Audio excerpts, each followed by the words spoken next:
I'll handle this. We're gonna do this. The Flick Network. Watch movies. We talk movies. Your online movie friends. The Flick Network. Welcome back to the Flick Network for Casablanca, because I don't keep track of episode numbers. My name is Dave Moore. Joining me is, of course, Shy. Not so shy. Hi, Shy. Hi, Shy. How are you? Shy, are you blind? Hi, Shy. Hi. I'm great. I'm excellent. Okay, good. Good. Also joining us is electrical engineer by day, Jeff Daly. By night, hi, Jeff. Hey, Dave. And then Dave, who introduced us, is plain sausage biscuit Dave. What?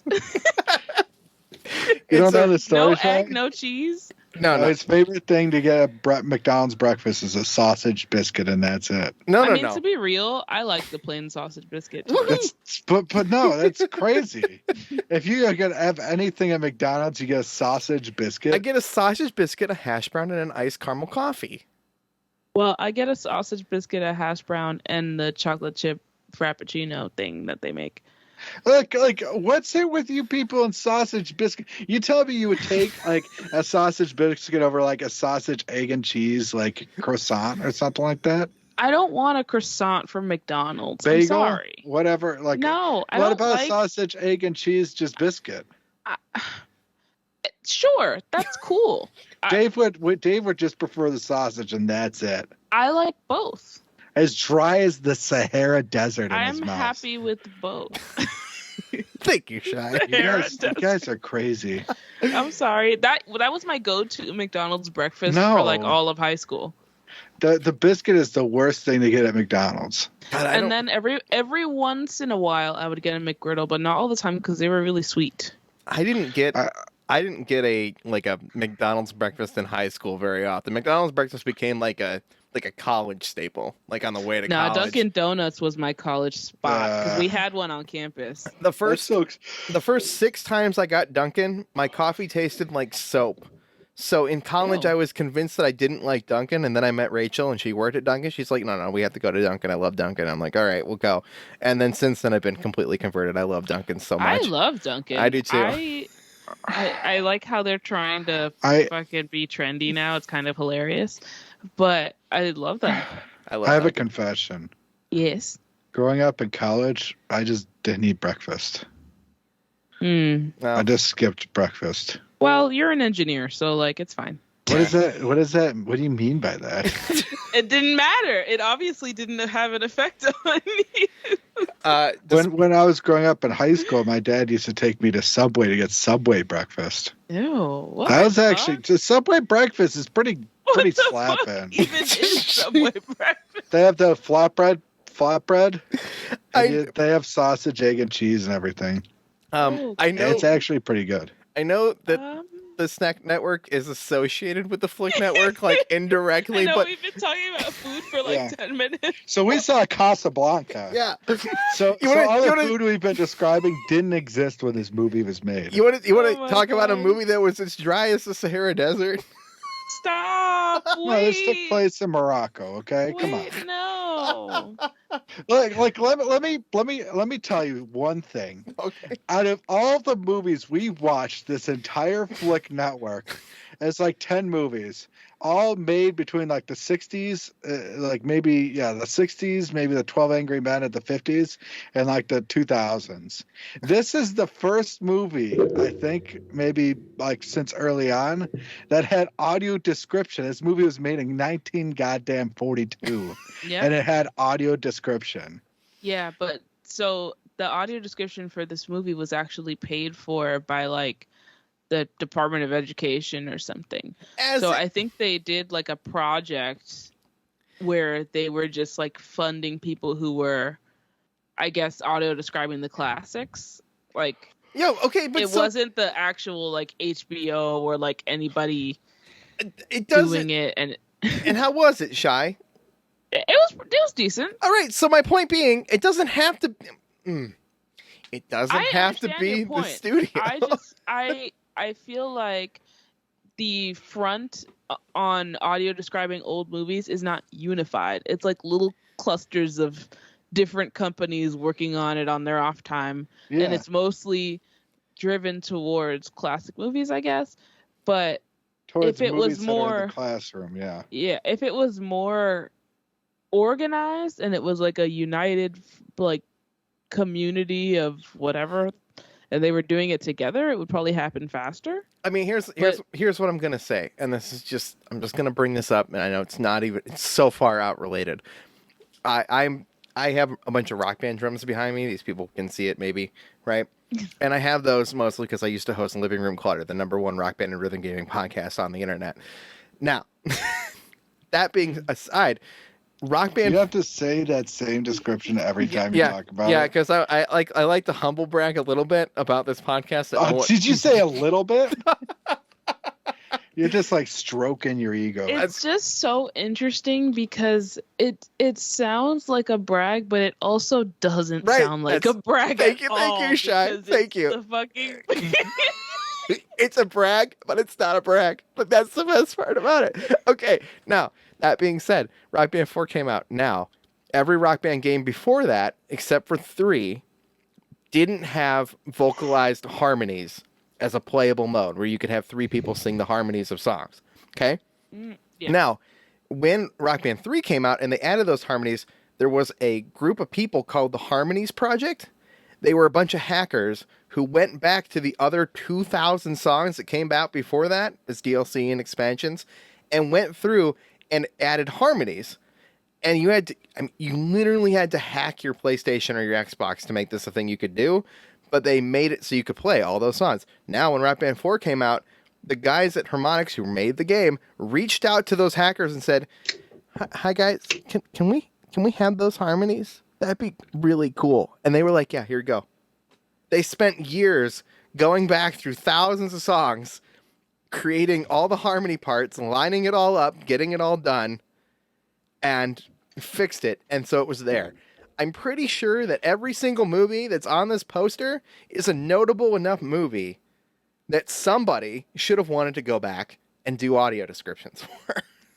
Well, yeah, but the thing is, it has to be. It's never done by the original company nowadays. It's done by an education. It's always done by some charitable situation. I'm okay with that. Honestly, the modern stuff is obviously done by the companies because now they got to do it because rules. Look, I'm just saying we could start a non-profit organization to where we provide these services. I would be 100% about that, although that would require enough people to listen to the show. And it would be made for blind people by blind people, and the blind people would be providing the auto description. Oh, that'd be fantastic. We'd be so good. That's like having a blind people guiding the blind people. It's great. This is Hey, we've done that, okay? When you go out with a group of blind people, it's basically that. And it's a time. But anyway, we watched Casablanca. We did. Is this the first time you've watched this, Shy? Yes, I have never seen this movie before. Okay, that sounded like excitement. So now I need to tell me how you feel. I love this movie. Okay, good. I really do. But maybe not for the reasons they intended. But I love this movie. I love. Really? I love like the period piece that it is, and I love. It's just so great. It's so great. The writing is really good. I can tell you what I love about it. Okay. The joke that it's as dry as a Sahara Desert was just a callback. That was just a joke. All right. What I love about it is it feels like a genuine old-fashioned love story. Like, at its core, like it's just so like cheesy and kitschy and like just swoon. Like, I don't know. Let me tell you, as a person who's not blind, it was hard for because it was hard for me, and it was probably really hard for you.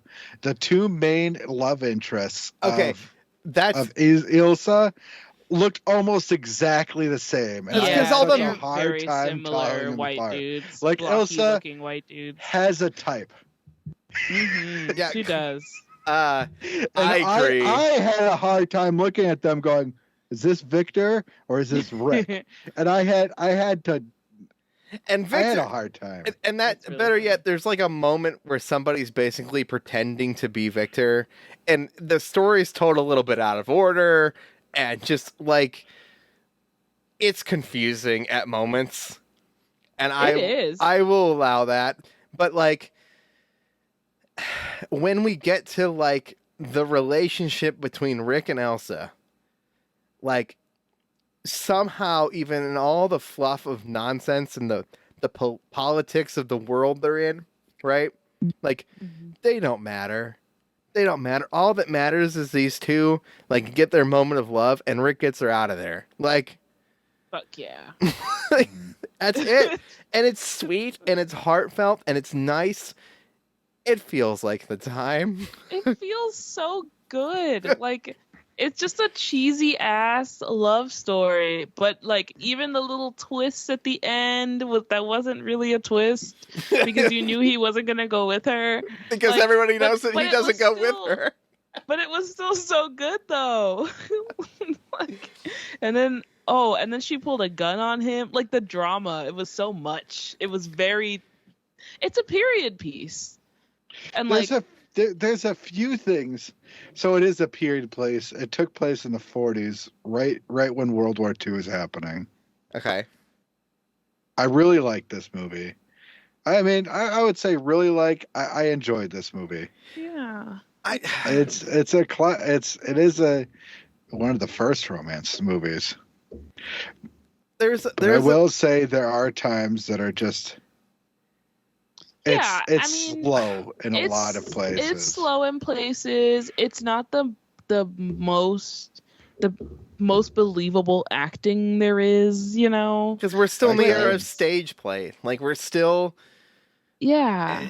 I mean, to be fair, The Wizard of Oz came out 3 years before this movie, Yeah, man. That's exactly Which is- like which is wild to think about how far ahead The Wizard of Oz is.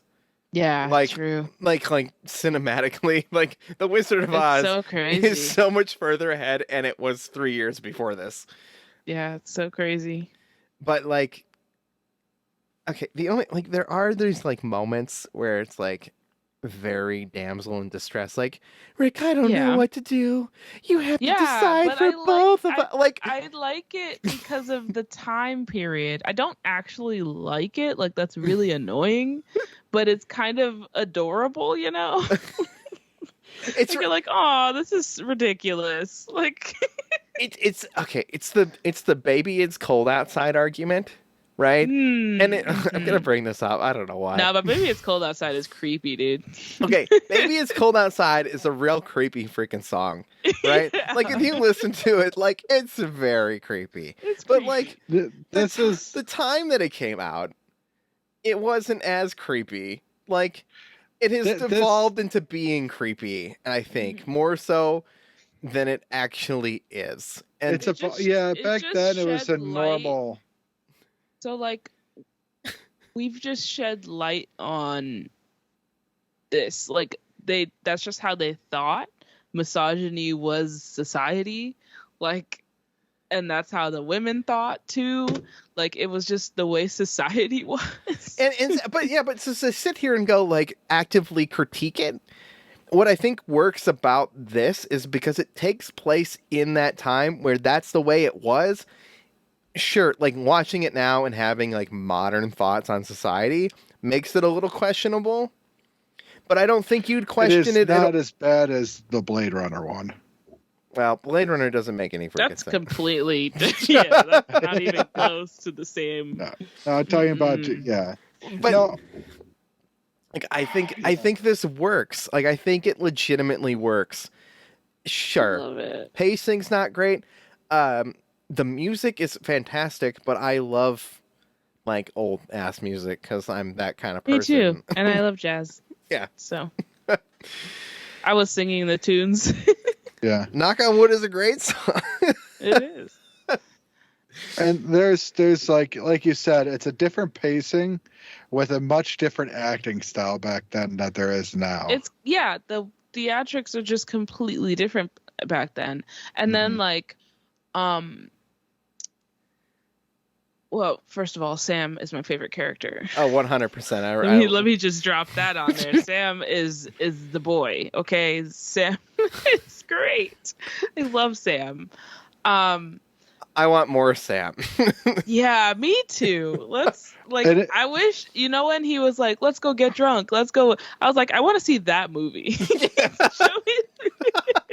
Show me Rick and Sam just like tearing up the town. You're right. I want that side movie. I don't know how obviously all these people are dead.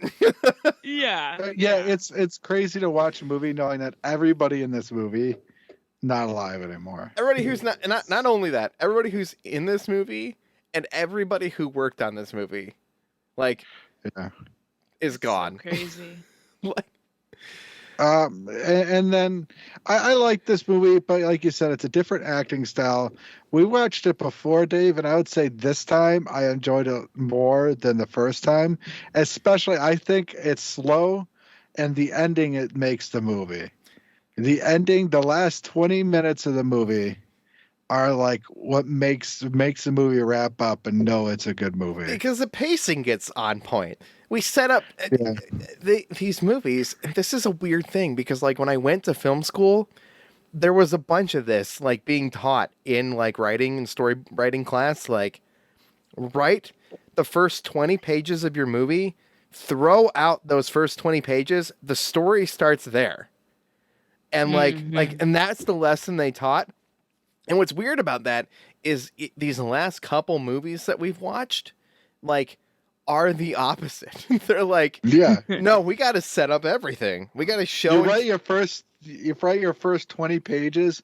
You don't throw it away. You write a previous 20 pages that take place before those 20 pages. Okay. That's your movie. I think because I put myself in the time and like just kind of like dove into the movie a little bit, I really didn't mind the pacing, and I actually really liked the dialogue. Like, even though it was cheesy, I like the way it's written. I like the cadences, like the way they used to speak, and like how much talking there was. Like, you know how some movies you feel like it's more like stuff happening and like silent 2 minutes of silence. Well, it's because we've montages and shit. We've also decided that the rule in movies is show don't tell, right? And that doesn't apply here either. The beauty of this is the rapid dialogue. It is cool. It's nonstop. It does feel like a play, but like that's not a bad thing necessarily. No. That's just it involves you in the world. It makes you need to pay attention. Like you need to continue to listen to everything. You have to listen. Yeah, there's no weird montage of fucking mountains and beautiful music for like 4 minutes. Well, we haven't got to Lord of the Rings yet. You're right, but at least there's like people walking when they do that shit in Lord of the Rings. I don't know. I like how simplistic the world that this takes place. It's basically that's like this one pub, pretty much. Yeah, like, and then like a street somewhere and a train station. That's pretty much it. Yeah, and like an apartment, kinda. Yeah, kinda. It's so good. I love it. I love everything about it. There's just a few things that are like, so he also has a casino, like gambling and everything here. So what I didn't understand, they had Rick, right?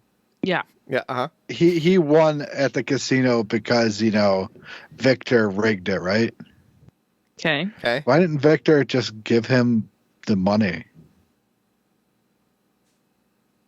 It was Victor's casino, and why didn't Victor just give him that money? I don't know, because conflict, Jeff, like emotional conflict. Rigging, having him win it is way more interesting. I don't know. I don't know. It just that's All right, The house so always- I point out, like, The house he always gave him wins. the money. He had him cash out. It's his money. It's his casino. Why do you want him to win the money? I don't know. I think Jeff is holding on a point in the story that has nothing to do with Elsa. It has nothing to do. I just Yeah, thought because it's I just don't something even I've- know. I didn't even. I didn't It's just question it. something- I just let it go because it's just it's just You know, do you know my favorite person in this whole movie was Better the say- captain, Louis Renault. that's a choice. He was a Oh, yeah, he was cool. self-aware crooked cop who knew he was crooked and didn't care. Yeah. That's he fair. acknowledged he was crooked to a lot of people. Yeah, taking money, taking bribes, doesn't care. You're right. It's Yeah, he was cool.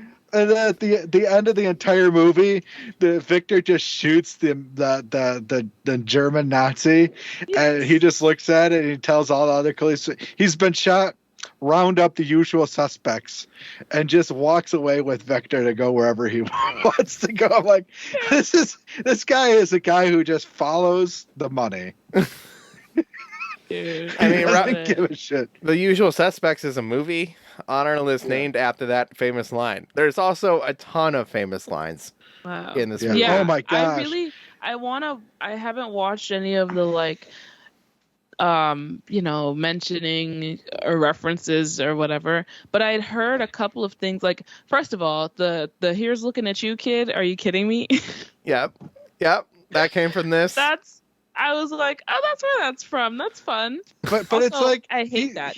I hope no man ever says that to anyone ever. Yeah, it's creepy. he's saying it like a guy who's trying to get his catchphrase. Like he says it like 5 Here's looking times. at you, kid. And he's like, Like, "Is bitch, this my what? catchphrase? What's the other? What's This the is other? my catchphrase." There's another thing he says. Oh God, I should have wrote it down. That it definitely feels like a catchphrase. Like, don't tell me the odds or never tell me the odds. Oh, Yeah. I don't stick my neck out for nobody, right? Oh yeah. Like we get it, dude. We get it. You didn't have to tell me the whole time. We'll always have Paris is a good one. Yeah, but that one was cute. Yeah, I know that's a good one. And then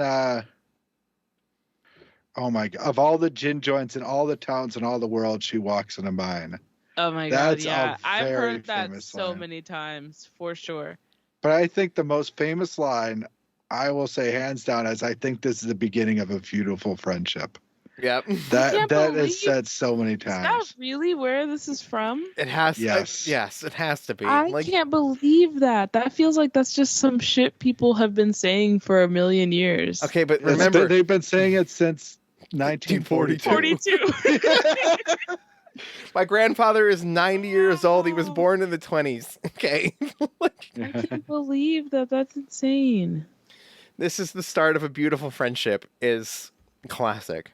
And it's Wow. I didn't think it had like an origin. I didn't think it was a quote. I just thought it was something people said. everything. That's really cool. Everything has an Yeah. origin. That's really cool. And sometimes you but- can't trace it back. And those are kind of like the best ones, but sometimes they're like this, where like this is in a movie that is highly regarded so much that it's on our bucket list of 100 movies. I can reach it. No, I can't.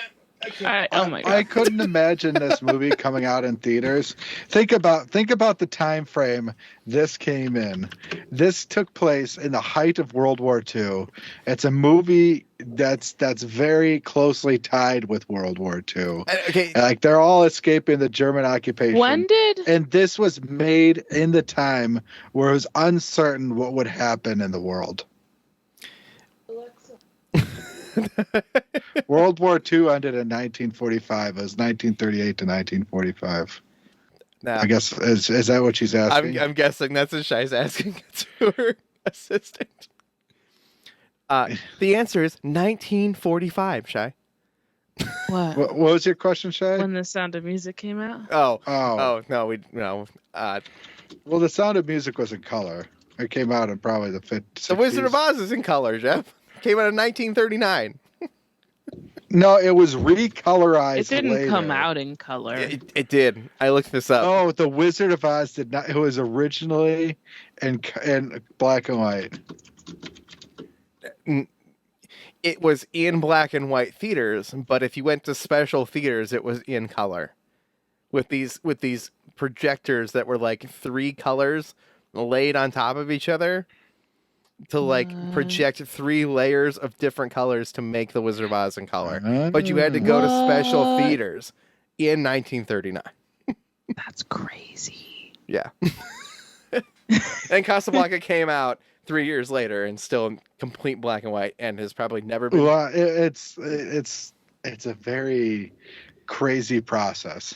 I need it to stay in black and white forever. I never want to see it in color. No, because even when they parody it, like even when they're doing like a cartoon or a show is parodying the final plane scene, they always go black and white, which is not only just to emphasize what they're parodying, but like it's part of that moment.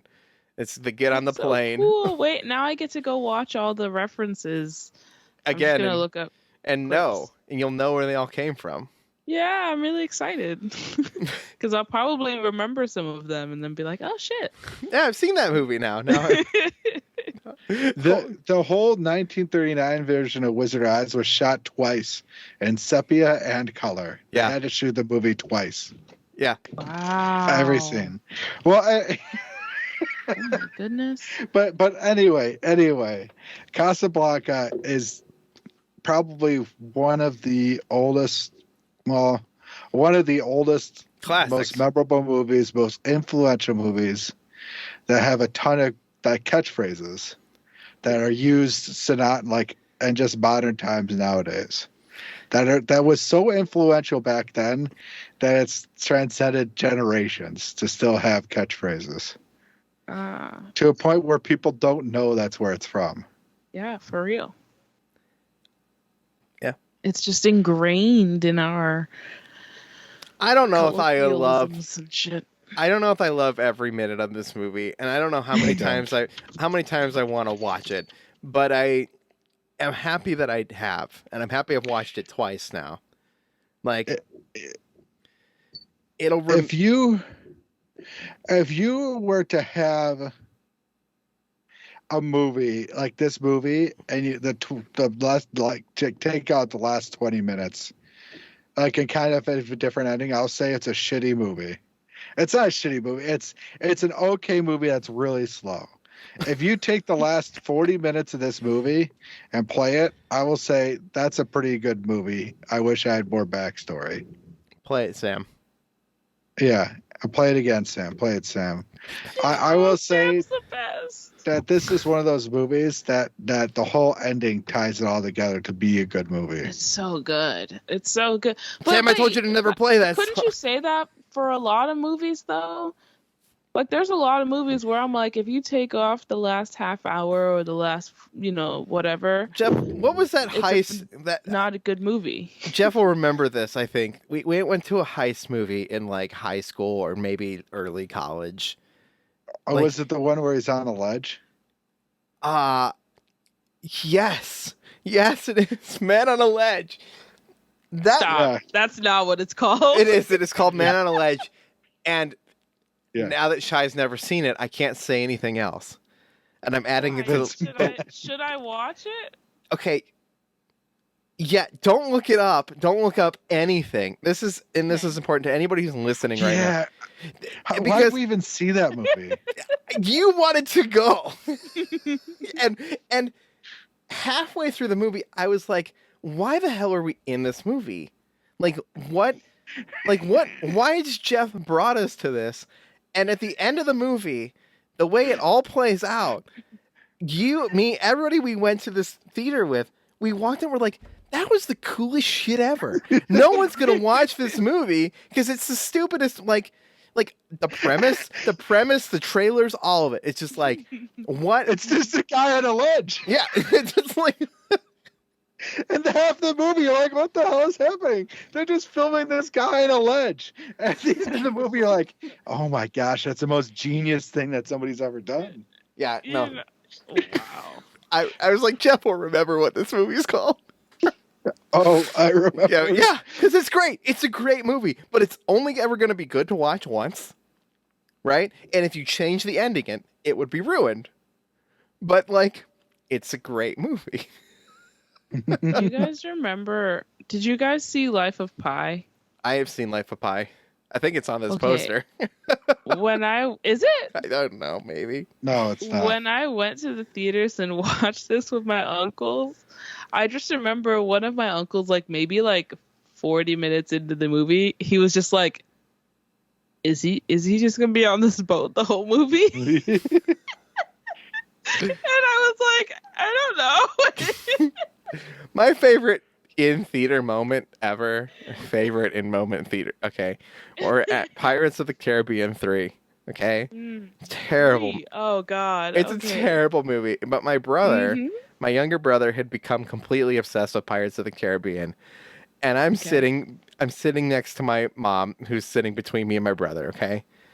And my mom leans over to me and goes, "Do you know what's happening?" And I'm like, "No, Mom, I have no idea." She leans over to my brother and she's like, "Do you know what's going on?" He's like, "This is awesome." And I'm like, "Okay, well, I've officially sat through the first movie that I thought was bad and known it was bad."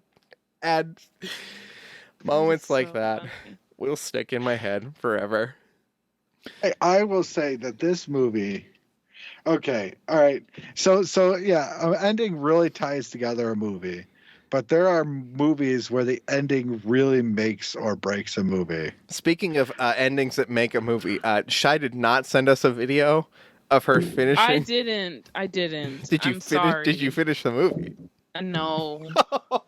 Oh, I sat down to watch it, and then Joe distracted me, and then I didn't watch it. you need to finish this movie. I know. I need to. You're finish it. right. I That's need to finish. boyfriends are distracting. That's okay.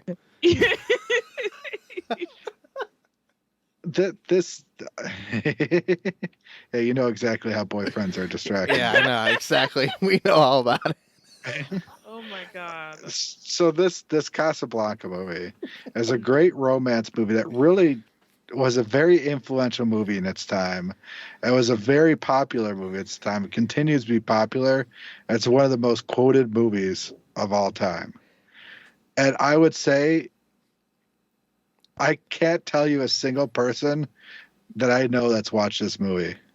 That's the thing we talked about the last time we watched this. It's like everybody knows this movie. Everybody knows that there's these lines that are Everyone important. knows it's like iconic and Everybody, blah blah blah. everybody knows that the airplane scene, like you have to get on. Like everybody knows that's from this movie, but no one has seen this movie. And like for that, It's the craziest phenomenon I've ever seen in terms of movies. It's like it has all this respect and stuff without anyone even seeing it. You could go up to a person who doesn't know the movie and you're like, "Oh, is Casablanca a good movie?" And you're like, "Yeah, it's a good movie." Have you watched Casablanca? No, I haven't, but I've heard it's a really good movie. Yeah, literally, that's what everyone would say. Everyone who hadn't seen it, that's what they would say.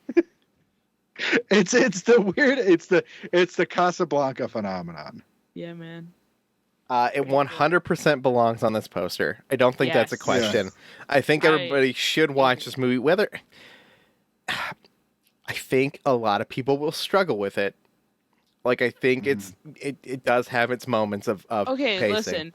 If your category of movies that you typically enjoy are like action movies or like Marvel movies, and like that's all you really watch is movies with that kind of vibe, don't touch it. Like just stay away. I will say Just stay away. the main problem with this movie nowadays is because the type of audience that watches it is used to having everything at their fingerprints. The pacing is so different than what a movie today is. I like Jeff Yeah. saying everything at their fingerprints instead of at their fingertips. Fingertips. And fingerprints. I was gonna let it go. I said, ignore yeah, it. fingerprints. Like Apple, you have to have fingerprint verification. Yeah, okay. We But- don't do but- that anymore. We use our face. Yeah, but I will say, the pacing is just off because back then you went to a movie, it was is way different, and you could afford to have that because everybody was way more patient. This one, it's just a little bit dated because their pacing is way different than if they made this movie nowadays, it would be very different. It should never be remade, ever. Never, ever, ever. Not even. It should never be touched. Look, I just want them to remake the movie, make it exactly the same, but make the two main guys look different. I can't. I was confused sometimes. I wasn't at all because their voices are completely different, and that Victor guy was like blockier. He was like more like boxy, like the shape of his head. He has a slightly more receding hairline, Jeff. Slightly. But really, it was the voices that made it easier for me. I just paid attention to the voices. Yeah, I think we're a little more practiced at that, Jeff. Yeah, 80% of how I know who's talking to me is based on their voice. Yeah. I will say that just in this time when this movie came out, I couldn't imagine how this movie was hit right on the nail. Like right when the Deer Hunter came out right after the Vietnam War. This came out in the height of World War II, when we were in the middle of like fighting Germany. Yeah, and this it was came out. It could be a form of escape because it was just like a beautiful love story when like the fucking world is burning. Yeah, we didn't need. That's a brilliant point here. Is like the war was happening, and they can reference the war, but they didn't have to show us the war to tell us this story. Yeah, like that's kind of wonderful. a war. It's not a war movie. It's a movie set during a war, but it's not a war movie. Which I think is actually important. Like I think that's a really important distinction. It's kind of like The Sound of Music. Like it's set during. I'm actually annoyed that The Sound of Music is not on this poster, though. I love that movie. So much. That might be one of my. That might be in like my top 10 favorite movies. The Sound of Music. Yeah. The only thing I know from that entire movie, I've never seen it before, is doe, a deer, a female deer. Yeah, that tracks. Wait, you've never seen it? No. Can we add it to the list? Yeah, we'll add it to the other bottom of the list where. Yeah, that we're probably never gonna get to, but like because we probably won't finish the actual first 100. Exactly. Okay, speaking of crazy, like, like some stuff in this movie, like the quotes transcend the movie to where you don't even know it's from the movie. Like there's a couple different like that. We reach a couple different movies where you don't know that what you say is from the movie. Like, how do you like them apples? That originally came from a movie. Yeah, an old movie, right? No, not an old movie. No? No, it's a Robin Williams movie. Oh. Did I ever tell you guys my favorite Robin Williams movie? A Man on a Ledge. It's not a Robin Williams movie. No.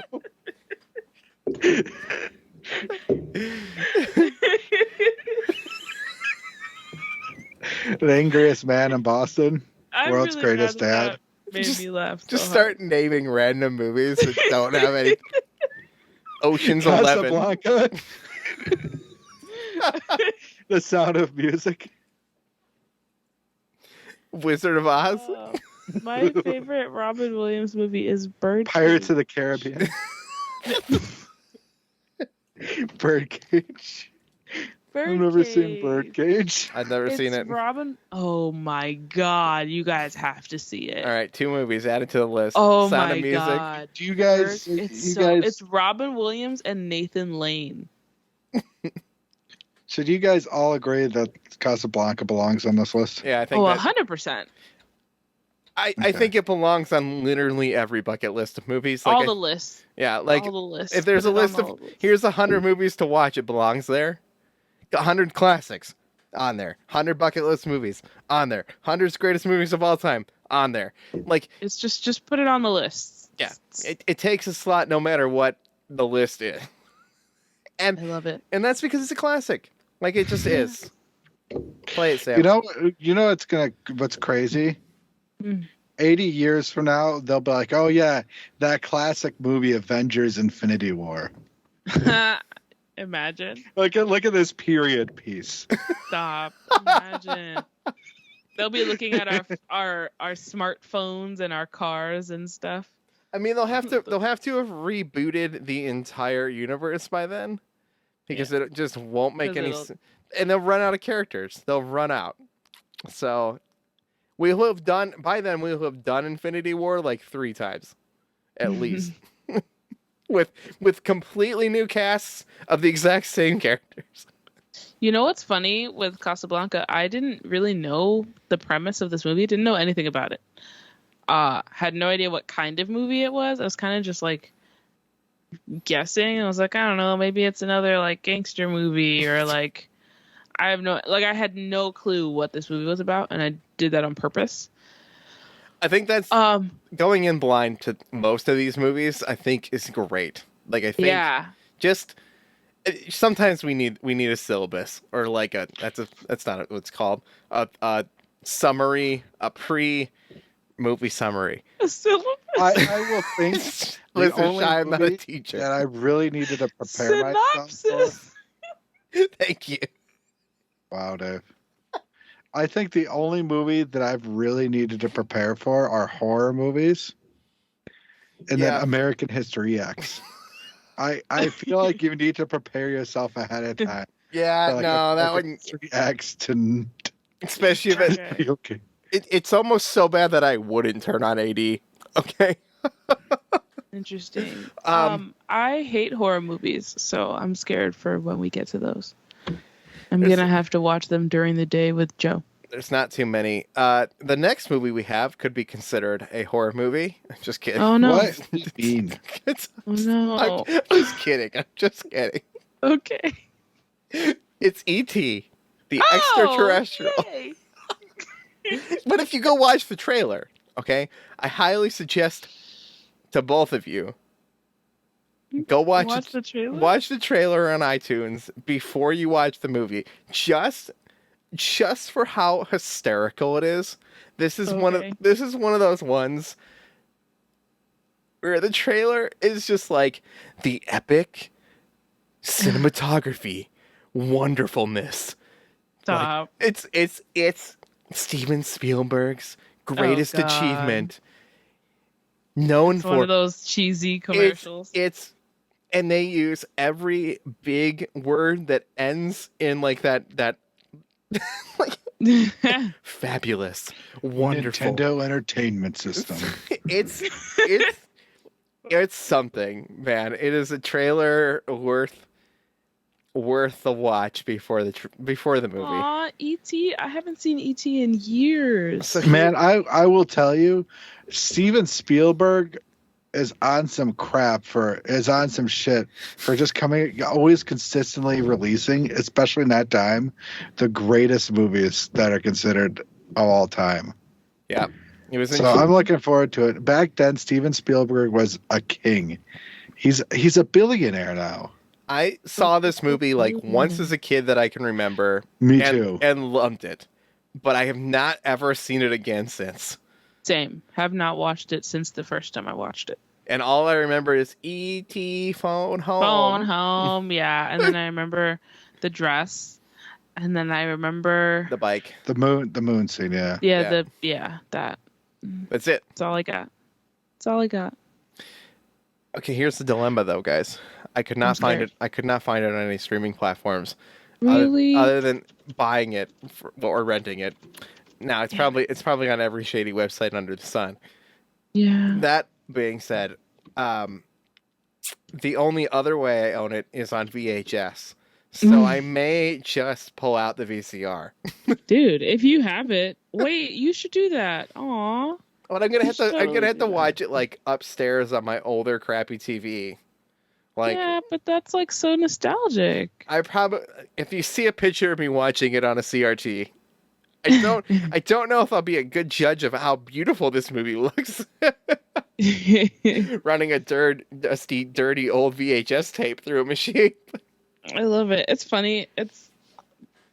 Wait, now I have to go on some sketchy site. I don't want to do that. Damn it. I gotta figure out how I can share my movie library. So I will say, on Amazon, you can get. Is Jaws on this list? Yeah. Is Close Encounters of the Third Kind on this list? Yeah. No, it's not. Okay, because I will say no, it isn't. On Amazon, you can get a Jaws, E.T., and Close Encounters of the Third Kind Steven Spielberg collection, limited edition VHS case.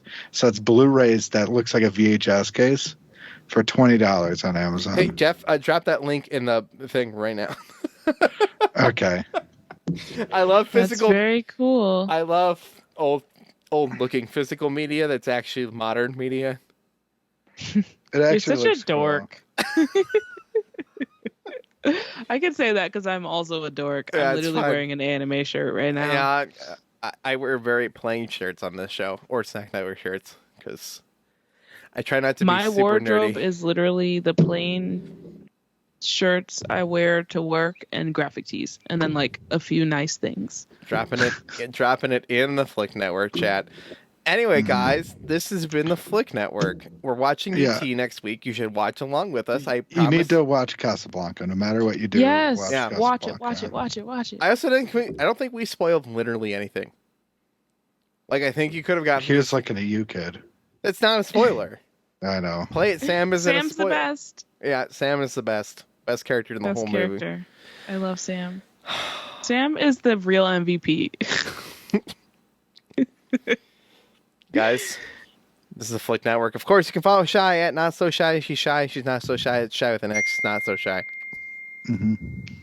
I just like to make that confusing. What did great. you say, Dave? Like, So can you great. say that 5 times fast,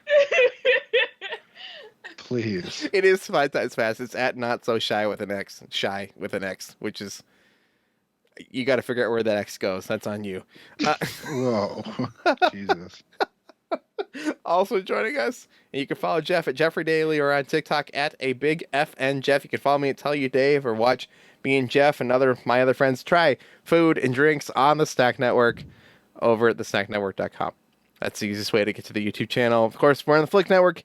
Hit that subscribe button, hit the like button, and thank you for being patient with my inconsistency of uploading episodes. I appreciate you for listening. And we'll see you guys next time on... Hold on. I'm good at playing music, I swear. The Flick Network. We watch movies. We talk movies. Your online movie friends. The Flick Network. The Flick Network is a production of the Snack Network, LLC.